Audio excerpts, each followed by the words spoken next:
Hey guys, it's Ivan with Big Bend Market, and today we're going on a little road trip to Steven's farm there, Sweet Apitherapy. We're gonna go check out his honey harvest process. Today we're gonna be harvesting honey, so we'll be extracting, taking the frames out of the boxes, and then we'll be uncapping them, and then we'll run them through the spinner to draw the honey out of the comb. From there, it'll probably go to a bottling machine or maybe a big honey tank, but I'm looking forward to seeing how the big guys do it. I've been involved in the whole honey process. I've had honeybees for probably 5-6 years now. Obviously not to the scale at what we're going to see here, but I do have an extraction line at my farm, but I'm just not big enough to really utilize that real well. This guy does it for a living. He's a professional, and I'm gonna learn lots today. So Steven's been supplying our store, Big Bend Market, for approximately 7 years. Every year he's consistent. I just phone him and the honey's there in the next couple days. He's actually only 20 minutes out of Red Deer. So with Steven being so close, we're getting a great local product that's extremely fresh. It's not coming from across the country. I'm getting exactly the product I want. I know it's a pure raw honey, and that's what my customers want, and that's what I want. I quite often use honey every day, and I want to know that it's clean, natural, and what I'm looking for. So not only will I get a great experience, I'm going to share it with you guys on our social media.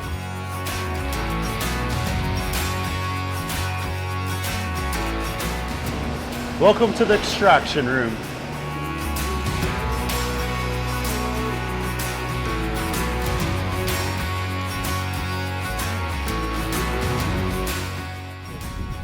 So I'm here with Steven from Sweet Apitherapy Honey, and today we're going to tour his facility. Steven, what are we going to see today? Well, we'll see when the boxes come in, all the way through to when the honey comes out. See the whole process.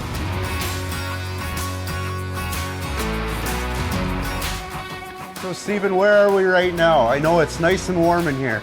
So we're in the hot room, and this is where we bring the honey in when it first comes in from the field. We try to keep it the temperature would be at in the hives, and keeps it ready to flow when it goes through the extractor line. Awesome. Yeah, you got lots of boxes here. So you said this is the internal temperature of a hive. What are we looking at for temperature in this room? Yeah, it should be around 35 degrees Celsius. It can get up to 40 degrees in the hive, but around 35 is where we keep this room. So one thing I noticed when I pulled up here is you got an open window and there's a bunch of bees here. Yeah, so there'll be the odd bees coming in with the supers, and we'll have a catch hive outside, and the window goes into the hive, so the bees can escape into the hive. So it's the bee escape room. So Steven, once we're done in the hot room, where do we go next? So from here, we'll go to the uncapper, the extraction line. So I see you got a pallet of full boxes here. What is this machine and what's its purpose? This is an airlift. It lifts the 9 frames out of the supers and brings them to the uncapper, so that we don't have to manually lift every frame. So it grabs all 9 frames at a time, and from there it goes in, and what happens there? From there, the uncapper will take off the cappings from the frames and pushes them down the line where people will load the extractors. The chain brings the frames there, and then when it goes down, there's hot knives with hot water going through the metal that takes the cappings off. The cappings will fall into the wax press, which will press any honey out of them. So the wax press separates more of the honey that gets shaved in, and then you collect the wax where you can do further processing, I am presuming. Yeah, so the wax will melt it all down and take the clean wax and make candles out of it and other things that people like with wax. What this is doing every few seconds would take me probably, I don't know, 5-6 minutes a frame. So this is extremely efficient. If I were going to get serious about this, I'd definitely need one of these machines in my operation.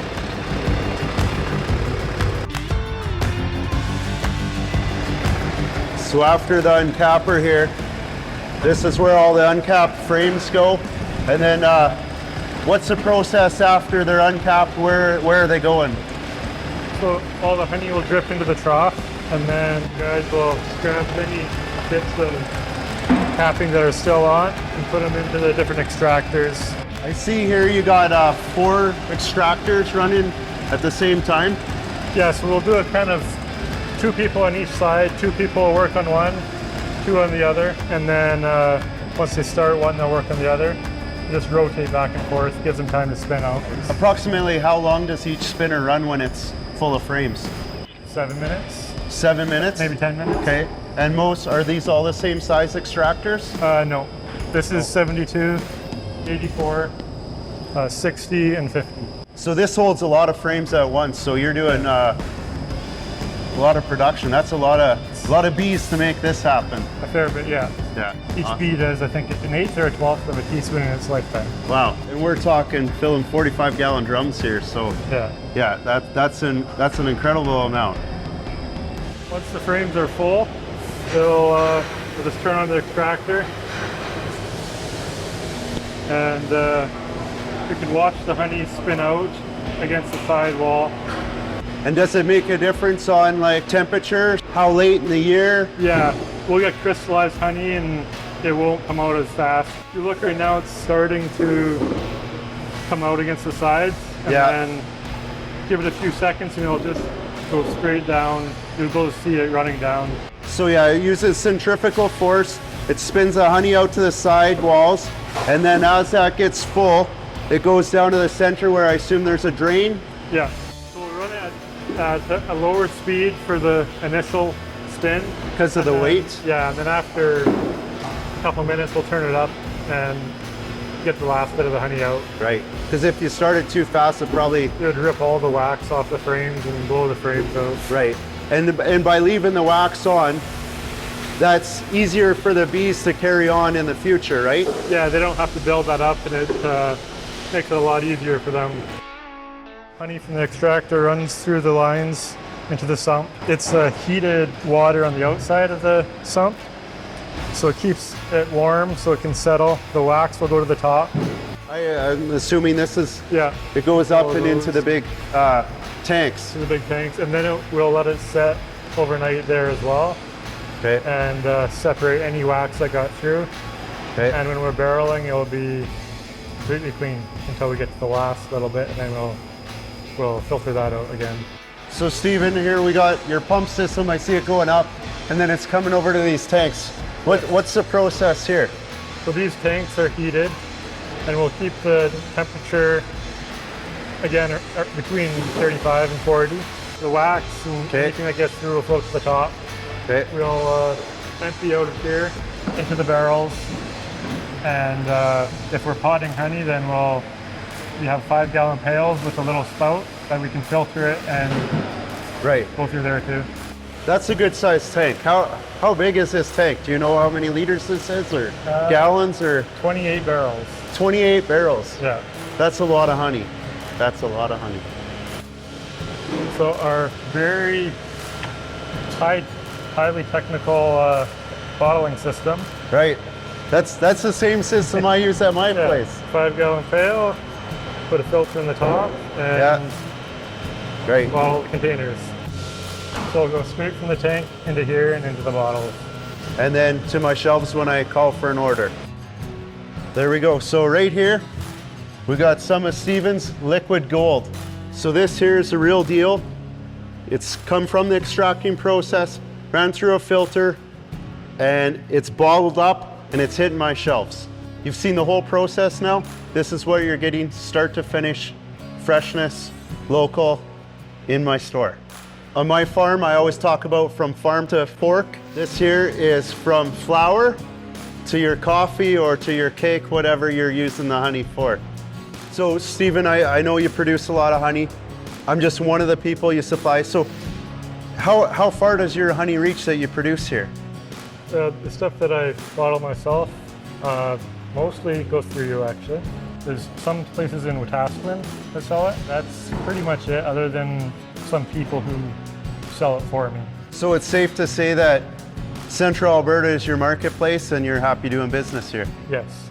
I know a little bit about bees, and I know they fly 2 miles. So is there like a special flower that they have, or what are we looking at here? During the middle of the summer, there'll be a lot of canola honey, which is a whiter, more mild honey. Has a bit of a sweeter flavor.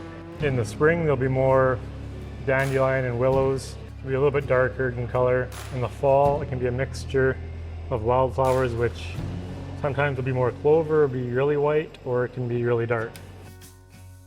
So Steven's got me a real treat here. So this is some honey on the comb that he's cut out. So I'm gonna dig right in here. I like the extra waxy piece. It's almost like chewing gum when you're done. You just keep it in there and you can see all the honey in there. Absolutely delicious. It doesn't get any fresher than this unless you're a bee. So Steven, I really want to thank you for bringing us out here. I know we just saw a little bit of your whole operation that we could go on for days learning about bees, but I'm so thankful you showed us and you got to show the people at Big Bend Market your operation and how their honey is produced. Yeah, it's great to have you out and great to be able to show people what it is and where it comes from. Awesome, thank you very much. Thank you. And I want to thank you guys for joining us on our little documentary here today on the honey extraction. We're going to have some more documentaries and we hope you join us for those too. Thank you.